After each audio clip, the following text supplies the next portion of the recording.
আরো ভালো করে বসবে। হোয়াইট কালারটা শুকিয়ে যাবার পর আমি অরেঞ্জ কালার আর রেড কালার দিয়ে সাইডটা করেছিলাম।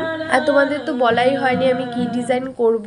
যেহেতু বিয়ের কাজ তাই আমি কুলোর মধ্যে বর আর কনেকেই আঁকবো। আঁকার কিছু নিয়ম থাকে, তুমি যদি স্টেপ বাই স্টেপ ফলো করে চলো তাহলে তোমার আঁকাগুলো ভীষণ ভালো হবে।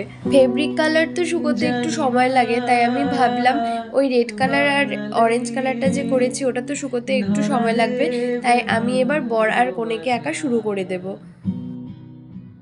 তুমি পথে চেনো, পাশে আছি যেন, আমাকেও সঙ্গে নিলে।